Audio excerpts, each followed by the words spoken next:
Hello, everyone. We're about to start, but I just wanted to say that there is signs saying reserved on most of the tables. But since it's a smaller audience, feel free to come to the front. I think it's nicer for us speakers, and it's nicer for you because you're closer to the actual stage. So if you want to move to the front, please do. If you want to stay in the back, you're happy to do that as well. We'll probably start in 1 to 2 minutes. I think lots of people are coming in from the main ballroom. So see you in a minute.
Okay, thank you very much.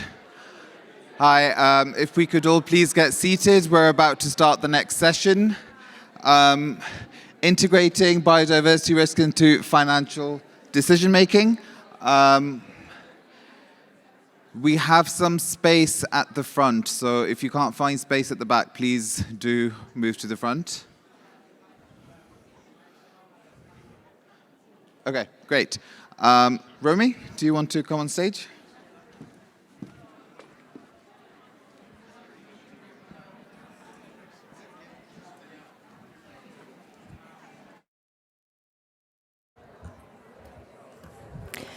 Hello, everyone.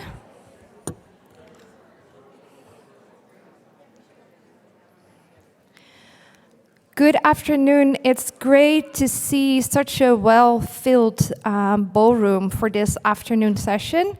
My name is Romy Goedeke. I'm the associate lead of UNEP's Nature team. And before I join my amazing panelists on stage, I'll make a short introductory statement. This morning, we heard quite a bit about developments in the climate space. And one way to feel better about climate is by talking about nature. And that's, of course, a bit of a joke, but what we have seen in the IPBES Global Assessment Report is that an estimated 1 million species are under threat of extinction due to pressures such as land use change, overexploitation, but also invasive species introduction.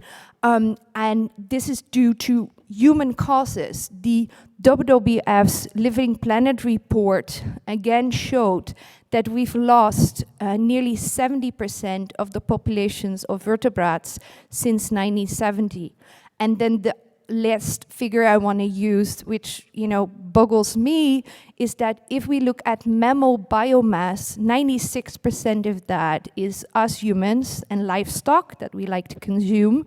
Only 4% are wild animals. So this afternoon, you'll hear about nature and social issues. And in her opening statement, Christine Bergeron said, on climate, we kind of know the direction we're taking, but for nature and social issues, that's less clear yet. So within the nature space, we are actually moving from niche to mainstream. And I think there are two main reasons for that. First of all, just before Christmas in Montreal, the Kunming Montreal Global Biodiversity Framework was agreed that really provides us with the targets and goals towards a nature-positive future and a peace treaty with nature, in the words of the UN Secretary General. Then the second important development we see, and you can see that the people working on nature, we like to copy the climate space. So what TCFD did for climate, the TNFD, so the Task Force on Nature-Related Financial Disclosures, will hopefully do in the nature space, and they are expected to release their framework in September of this year. So what is the nature team doing in support of all of these developments? We work on portfolio alignment, we work on nature-related risk, we work on enabling policy, for example, through tools as Anchor that we developed, and we work on thematic areas such as blue economy and food. One of the things we've done in the past months is we've piloted the TNFD draft beta framework with over 40 financial institutions, and this year with the PRB, so with Johanna, we're working on updating our target setting guidance, and we're also producing a white paper together with our PSI on a nature positive, which is also on my approach. So with that said, in the next 40 minutes or so, we'll go through scripted questions with Huma and Anton. Don't worry, I'll invite you up to stage at some point. We also want to speak about action. So when we were preparing for the session, we wanted to make it very tangible for everybody in the room so they can go home with something very actionable that they can do on nature. And then lastly, we want to open up the floor to all of you. So with that said, I want to invite Huma and Anton on stage. So Huma is Director, Environment and National Issues at TD Insurance. She's been there for over 11 years because she loved working there. And then Anton is relatively new to BMO and has a very interesting background. And I think it will be tempting almost to ask about his involvement in the Chevron Ecuador case. So with that said, I'll join them 1 second.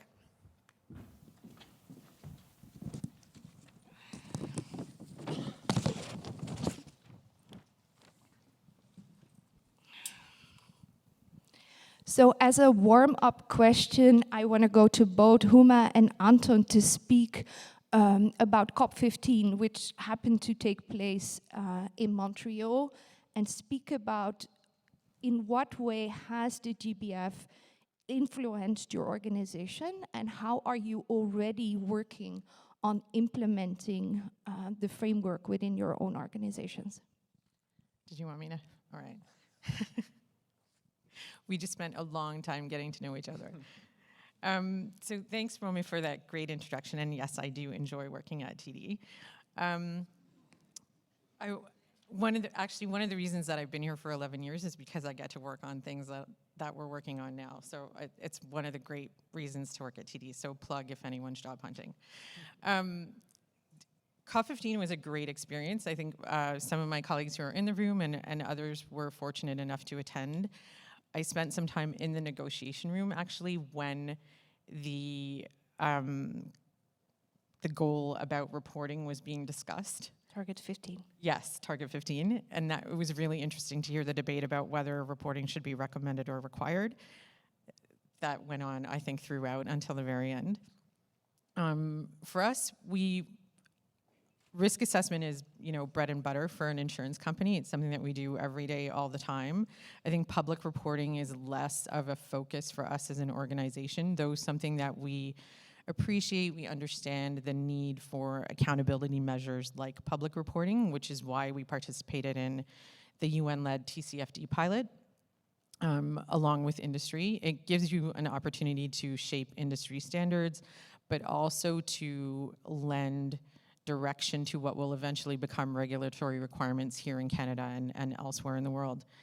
I think coming out of COP15, where it's early days for us in terms of the action that we're taking with respect to the targets and the recommendations that are coming out of it, but at early focus, I would say there are a couple of opportunities that we've identified. So one is to look at our existing reporting and the risk assessments that we do, and to understand how we can add nature and biodiversity loss considerations to those assessments and to that reporting, so that the subsequent actions that we're taking as a result of our reporting is addressing the broader risks rather than just our existing focus on climate. And then the other thing, and this is the part that brings me joy in my job, is looking at our partner activities and finding opportunities to address biodiversity and nature loss, rather than, again, just our focus on climate and insurance-related risk. If you like, Romy, I can share an example. Yeah, please do, because I think examples make it much more tangible. So one of the things that we look for is local impactful projects where we can lend either funding or get our employees involved. And in St. John, New Brunswick, a few years ago, we took on a shoreline restoration project on the St. John River. And I was lucky enough to actually go and get my hands dirty. There's a picture of me with a rake in my hand. I really did some work. So what we did was restore a portion of shoreline that had become kind of a community dumping area. And the reason that that portion of shoreline drew our attention is because it was contributing to the flood risk of the neighboring community. So we looked for an opportunity that connected to an insurance concern for us, for our customers, and for the local community. We partnered with a local not-for-profit that has the expertise, understood the native species, the plants, the fact that the fish were dying out because it had become so, frankly, overgrown and dirty. So our employees, together with the not-for-profit, we cleaned it up, we planted native species, and now it's a thriving park that the community uses and has helped to address local flood risk. So we'll be looking for more opportunities like that one, I think. Great, thank you so much. And coming to you, Anton, with the same question on COP15, I've seen some of your BMO colleagues there. So how are you looking at the framework? Yeah, of course. Thank you, Romy. And Thanks, Huma. Just pleasure to be here. Thank you all for taking the time to listen to us. So I'm going to be focusing more on how BMO is leveraging the goals of the framework itself. And as with most sustainability-related topics, this is a bit of an alphabet soup. So if you haven't heard GBF before, it's the Global Biodiversity Framework for just a few people. And I'll try and set those out every time we use an acronym. So what we're doing, we're connecting with TNFD, again, Task Force for Nature-Related Financial Disclosures, the TNFD Nature-Related Data Catalyst Initiative, to learn more about the tools and data that are available. The Data Catalyst is a network that brings together data providers and users to identify and respond to challenges and gaps of current nature-related data analytics and makes recommendations to improve the access and development of tools to scale the adoption of the TNFD framework. We're also looking at Encore, which is a tool that has ratings for an overview of high-impact risk sectors, and we're also exploring the WWF's biodiversity risk filter for screening. Both Encore and that WWF risk filter are online and they're free. So Encore can be used to map and explore how a portfolio or a specific sector depends on and impacts nature. It's a tool where each sector's potential dependency on ecosystem services and potential impacts on natural capital assets are assessed using a sector research and expert interviews to determine materiality at levels of very high, high, medium, low, or very low. The materiality ratings allow financial institutions to determine which ecosystem services might be more critical to production processes, which potential impacts may be of greatest concern, and allows users to understand which areas might be most relevant for future analysis. The WWF's biodiversity risk filter provides a high-level assessment of biodiversity-related risks to help companies and financial institutions to start analyzing and identifying potential biodiversity-related data hotspots and prioritize areas for actions. That risk filter also includes spatial information on biodiversity risks and incorporates the Encore materiality ratings. Additionally, as a signatory to the Principles for Responsible Banking, we're joining the GBF PRB Target Setting Working Group, which aims to develop guidance on setting science-based targets aligning with the GBF objectives, thus providing PRB signatories with a clear methodology to work on addressing biodiversity loss. And finally, we're also joining the Partnership for Biodiversity Accounting Financials, so that's PBAF. Some of you may be familiar with PCAF, which is the carbon version or the climate change version, and this provides guidance on the different biodiversity impacts and dependency assessments. Thank you so much, Anton, for taking us through this. And yesterday, in a session we hosted with Global Exchange, our wonderful PSI board member, Moira, reminded me, stay away from the abbreviations because there are so many new abbreviations in the nature space. So it's like learning a new language, I agree. And I just wanted to add on the Encore that has been developed as part of the Natural Capital Finance Alliance, which is a collaboration between UNEP FI, UNEP World Conservation Monitoring Center, and Global Canopy. So we did have some involvement in that as the UNEP FI team. So I want to stay with you, Anton, with the next question. So the GBF is not a legally binding treaty. Also, the TNFD is a market-led and voluntary initiative. So how is BMO taking actions waiting for, in the absence of mandatory regulation at the moment? Thanks, Romy. So I'm just going to give a little more background on the GBF first and then get into the implications. So the GBF aims to put the world on a path to reversing nature loss by 2030 and, quote, living in harmony with nature by 2050. So the new net zero by 2050 is living in harmony with nature, and you may get, the idea that that's a little more challenging to measure than just emissions. So taking a similar approach to the Paris Climate Agreement, the GBF sets a clear mandate for the private financial capital flows to align with the GBF 2030 objective and the 2050 vision providing the banking sector with a significant agreement for biodiversity-related financial decision-making. So the 2030 goal is a goal of no net loss of biodiversity by that date. And then 2050, the vision is actually net gains of biodiversity by then, so reversing the loss that has been occurring. So the GBF calls for a whole society approach towards restoring nature. As with initiatives focused on climate change, in order for the GBF to succeed, governments, business, the financial sector, academia, civil society, indigenous peoples, and local communities all have a critical role to play in delivering biodiversity outcomes. So we're working on piloting the TNFD and screening our portfolio against Encore to identify high exposure dependencies and impacts. By piloting, we're better informed about what the potential mandatory nature-related disclosures may entail. So we're working towards this, getting ready for it already. As you mentioned, TNFD's framework is coming in September of this year, so looking towards that. This pilot allows us to identify our potential risk management blind spots related to nature, and also how they might synergistically relate to climate as well. BMO Sustainability Team, to which I belong, is also running a gap assessment to determine what data and internal processes we already have in place to assess biodiversity risks, to then determine what information we need to source externally, such as asset location data to identify risks and opportunities for specific loans.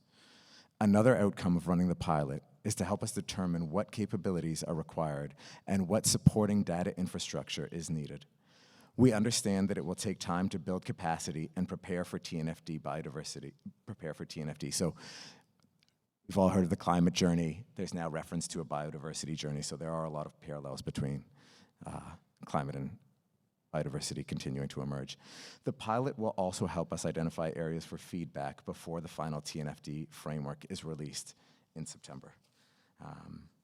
I think it's more of a background. I know it's hard to know what actual regulators will be doing. I know ISSB is working on this as well, but CSA or SEC may have different views on what is necessary for biodiversity.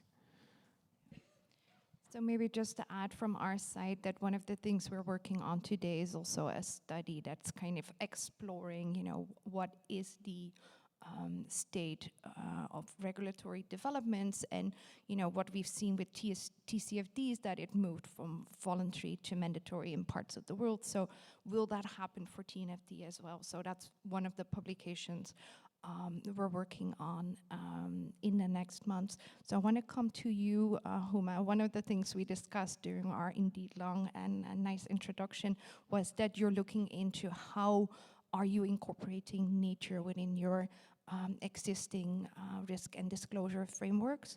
And I think as part of that question, I also want to ask you that what we see with TNFD in our piloting process is that TNFD developed LEAP FI, but it's more geared in a way towards banks and investors and less towards insurance.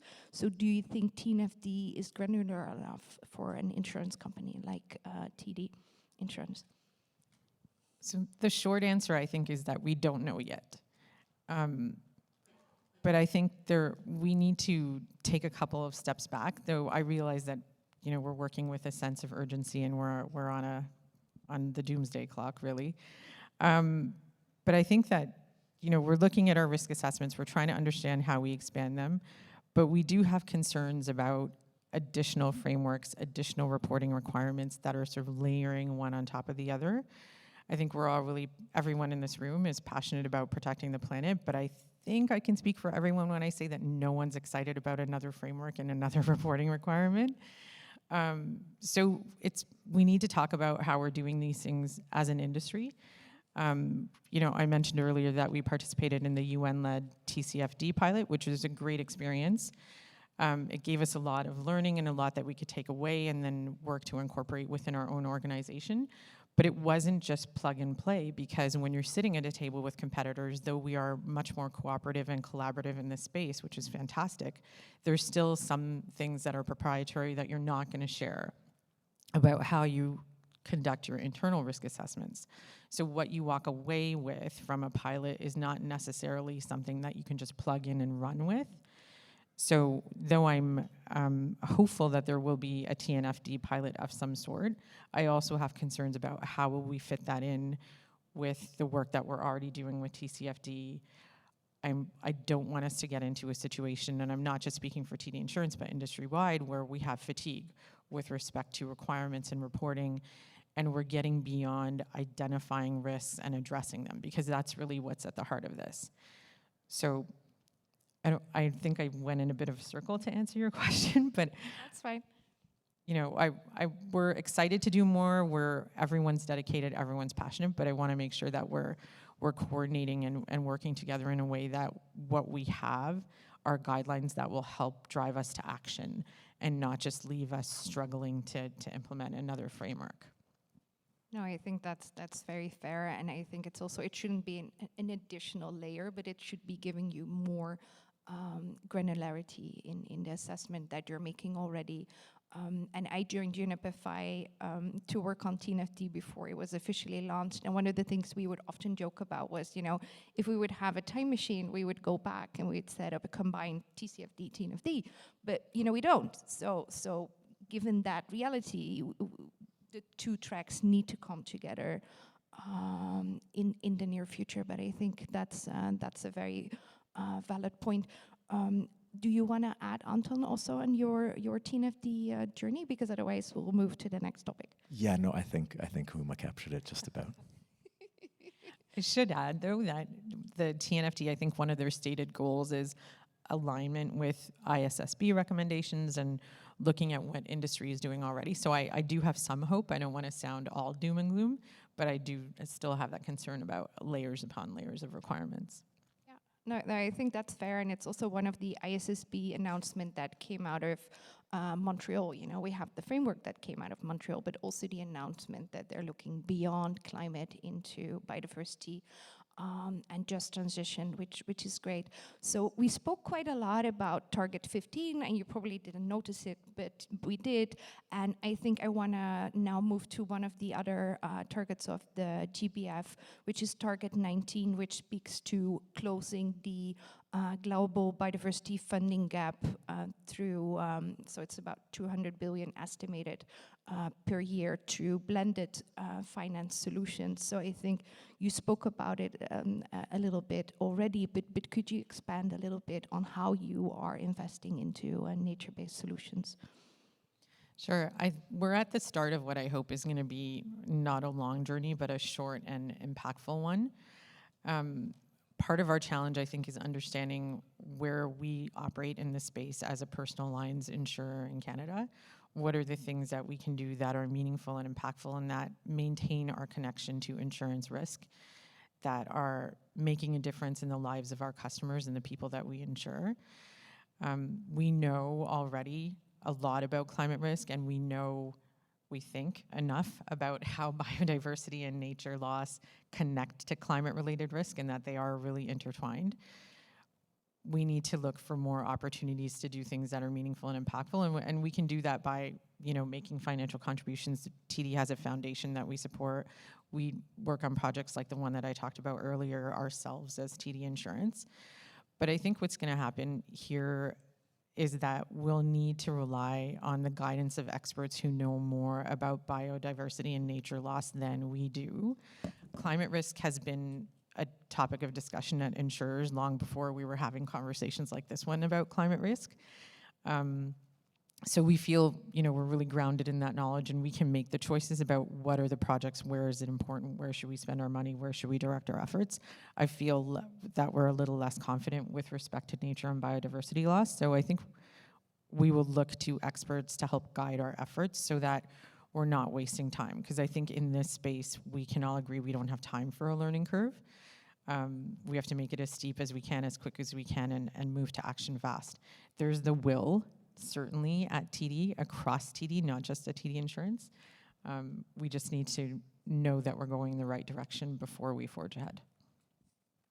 Right, thank you. And Anton, with the same question? Yeah, so I think I'm going to echo what Huma was saying in that we all acknowledge the twin crisis of climate and biodiversity, and we are thinking about how to best mobilize capital to get to these sustainable outcomes. It is very early days. We do have a very short runway, but this is definitely something that folks are still figuring out. So to that, BMO is a member of the Sustainable Finance Virtual Network, so the SFVN, and we lead the SFVN's Natural Capital Working Group, which is considering the potential of natural capital from a variety of different perspectives, such as a market development perspective, so whether a market price for nature could emerge, similar to carbon pricing, a regulatory compliance and disclosure perspective, and a fixed income perspective, so whether fixed income products could be leveraged to enhance biodiversity. Also, going back to our pilot, so the pilot analysis of biodiversity risks and opportunities will help us determine our biodiversity financing strategy, and we'll look to enhance our climate strategy to incorporate nature, as there's a strong intersection there. So we're trying to tie it together and move forward, but it's pretty early days for this type of financing. Great, thank you so much. So as I said in my introductory remarks, we want to make this session practical as well. So I think if we look at our UNEP members from different constituencies, I think very few organizations would say, you know, I'm already an absolute leader in this field. So I think we're all learning together. So I want to ask you both, what are your practical steps or practical recommendations for organizations that are at the beginning of their journey of understanding nature-related risk, investing in and with nature, and where can they go next? So at COP15, we heard that nature-related data is out there, it exists, and what's missing is how data on biodiversity connects and speaks with our business-related data. So similar to what we've learned through our work on financed emissions, we need progress in this area, not perfection. We all need to start small somewhere, and it's okay to start small because it's very easy to get overwhelmed in this space at this point. So one potential approach is to start with a risk assessment of your portfolio against high-level qualitative or secondary information on biodiversity, impact drivers, such as using a tool like Encore, and then develop a roadmap towards a more complex, detailed baseline based on measured and actual biodiversity impact information in the future. If that sounds a little overwhelming, even attending webinars on TNFD and biodiversity put on by our good friends at the UN could be a useful step in helping to wrap your head around the issue. So one of the things that I'm really proud of at TD Insurance is the culture and the time that we've taken to invest in our culture that's focused on purpose-driven action related to ESG and our commitments. We signed the Principles for Sustainable Insurance in 2014, and since then we've undertaken education programs, employee engagement programs, top to bottom, side to side. Everyone in the organization is involved. And one of the things that my colleagues who are in the room and most of my colleagues at TD Insurance have heard me say is that no matter where you sit in the organization, no matter your function, you have a role to play in helping us uphold these commitments and achieving the goals that we've set. And I think what that helps us do is to, while we're doing all this sort of systemic framework things and running risk assessments, it helps us to identify opportunities and mobilize people across the organization to take action to address these goals. Sometimes the changes are small, sometimes the improvements are really significant, but everything adds up, as we all know. It makes me really happy to know that we have a passionate population, employee population, that's focused on the goals that we've set and that we're all working in the same direction, and hopefully that'll help us get there faster. I think one of the other things that I would add is, as a signatory since 2014, we found our relationship with UNEP to be really valuable. I know Butch is not here today, but I remember our first session with Butch. A couple of my colleagues who are in the room were there, and I think we walked away kind of bleary-eyed and overwhelmed with the amount of information that he threw our way about ESG and about the principles and what it would mean for us as an organization. But since then, we've learned so much, not just through the formal structures at UNEP, but informally and through days like this. And I believe not everyone in the room is a UNEP member, but take advantage of what you can. There's a lot of expertise, a lot of resources all of it available for free. And it's really helped us not only to develop our strategy and our plans, but also to educate our employee population so that everyone's working towards the same objectives, because we've got some huge goals to tackle and we can't do it if we're just working in our offices in isolation. Thank you. That was the best Unipify pitch I ever heard on stage, so thank you for that. I can go on the road, Romy, whenever you want. So that's great. So I think just picking up on some of the points you mentioned, so within our TNFD piloting program, we've seen that we have over 40 financial institutions, but those that do really well piloting the framework are the ones that have capacity, they have support from senior management, and they also have a little bit of a budget to get outside support or to use databases or other things. So I think that's really something that can get you moving as an organization. And then I think, Anton, with related to your point about data, one of the things I remember David Craig, who's one of the TNFD co-chairs, said is there's not a shortage of data, but there's a shortage of relevant data. So I think, you know, that there's so many tools and approaches, and under the hood they're quite similar, but to the outside world they look quite different. So it's very about getting that contextualized data. And something where I'm very excited about is that gathering biodiversity data until recently was very complex. You know, it literally meant you needed to go out in the field and you know, check. But now there's so many new solutions coming up, such as eDNA, especially in an aquatic environment. You can take a sample and get a lot of data for that. There's remote sensing, there's bioacoustics. So there's really exciting, innovative approaches that are taking place that can help you gather data, both, you know, top down, but also bottom up. So I think it's really an evolving and exciting space. And with that said, I think we still have about 9 minutes now, so we'll probably have time for 2 to 3 questions from the audience. So I see one hand already. Thank you. Testing, 1, 2, okay. I just wanted to point out a couple different things and get your guys' thoughts on them. One of them is siloing of information. So there's this framework called Earth System Governance that I've been studying a lot for a master's thesis, and it does talk about, part of it is getting people in a room who actually know more than just one thing. So really, to go forward with this particular task, we can't have everyone in a financial institution just know about financial institutions. We need to have everyone at every level know about biodiversity, and I mean really know. Like hire conservation experts, hire biodiversity risk specialists, and get everyone, including yourselves, really on top of everything so you can make the right decisions. And I think that's stuff that could happen right now. The other thing I want to talk about too is this idea about needing all the data. And conservation's had this battle for a long time of waiting for certainty and waiting for data to make the best decision for a species or for an ecosystem. And it's never going to be perfect, but it's impossible to fix the crisis we have right now by relying on perfect data or even just relevant data. There's some species you're never going to see. There's species we're just discovering brand new this year. So we need to have adaptive management and precautionary principles in place to know how do we make decisions, sound decisions that impact people and the environment without having everything we need in front of us. Just wanted to point out those 2 things and get your guys' thoughts. Thank you. Great contributions. I don't think it was really a question, but I absolutely agree, especially working with local conservation organizations. So I think it's important because they know most about the area where you're active, as you mentioned in your example. So thanks. Is there anybody else who has a question or also a contribution to make to the discussion? No, just a question. I'll just call him the BMO dude. Sorry, I didn't forget your name. You mentioned the quantification of natural kind of interventions. Do you know the timeline for that, or any ideas on that? I don't honestly know. I'd have to defer to some of my colleagues that are more involved in it, but near future. Sorry.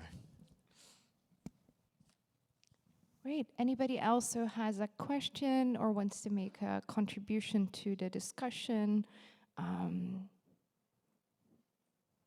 I think we have one more, two more hands. It's interesting, right? In the beginning, people are a bit nervous, but now it's coming. Thank you for your thoughts. I'm here at Manulife Investment Management on their sustainable investing team. And within Manulife Investment Management, on the private market side, our timber and agriculture business is quite advanced on biodiversity and nature. I'd love to get your thoughts a little bit more around scaling and de-risking opportunities. So we speak a lot about nature-based solutions that lack scale, that are of too high risk at the moment for private capital to invest. So I'm curious to hear a little bit more about some of the maybe quick wins or challenges that you're seeing, not just on new solutions for financing that we know we all need to look at, but also integrating into existing investment strategies. So beyond the reporting, beyond the data, what are you guys actually doing to look at some of those opportunities to integrate into existing investment strategies? Thank you. I think so too. I think it's a great question. I don't have a great answer at this point, unfortunately. Larger term solutions, I think part of it is actually just on a larger scale gathering that data, relevant data, and looking at geospatial capabilities that we already have that we're using for climate that we're actually trying to apply to nature and biodiversity at this point. So at least being able to observe data on a greater scale to think about larger risk impacts that may be coming. I don't have much more insight than that. I think we're still really focused on how do we get the correct data around this stuff. Going back to your point, though, the gentleman's earlier point, I think we did say, like, yeah, this isn't going to be perfect. We can't wait for it to be perfect. You've got to just start. So 100% agree there. And we're trying to do that using climate data capabilities that we think we can apply to nature-related data as well. Great, thank you. I think there's one more question in the front. Hi, yeah, I'm Deborah Harford. I'm the co-founder and senior advisor at the Action on Climate Change team at Simon Fraser University in Vancouver. I had a quick question about the tools that you mentioned, Anton, measuring tools for impacts on biodiversity, and also your mention of science-based targets, and the ISSB was also referred to. There's a bit of criticism of the kinds of standards that are being set now by the ISSB because they don't actually incorporate the concept of system limits and thresholds. And when we're talking about impacts on biodiversity, a lot of the time we're also talking about cumulative impacts from multiple projects. So a project just looking at its own impact probably won't be sufficient and should also incorporate the system thresholds that the species or the species impact is within. So I just wondered if that's coming up in your world at all, and if that's being discussed, I'd be really interested to hear. Not yet, is the short and true answer. I think that makes perfect sense, but it's not something that's come across my desk yet or has been raised in meetings yet. Sorry, I do have a bit of a hunch. So I think it has to do with the work of the SBTN and also the Global Commons Alliance. And I think it's important to keep in mind that if you, for example, say we want to reduce our impact by 50%, what was the 100, you know? And is that 100 actually within the carrying capacity of our planet? And it's basically that simple. So it's great if you have a 50% reduction target, but if it's still outside of the carrying capacity of the planet, the one planet that we have, it's not enough. So I think it's a very valid point, but I think it's also a bit of a complex question. So with that said, we still have 2 minutes. So is there any burning questions? I think I'll be around. Huma and Anton will be around for the rest of the session. So if you have anything you want to ask us, please do. And with that said, I wanted to say economy and ecology both come from the Greek word oikos, which means our house. And as Greta Thunberg said, our house is on fire, so we need to rebuild the relationship between economy and ecology. And you can't reach net zero without nature positive, which is on my badge. So thank you for your attention, and a big applause for Anton and Huma for joining us today.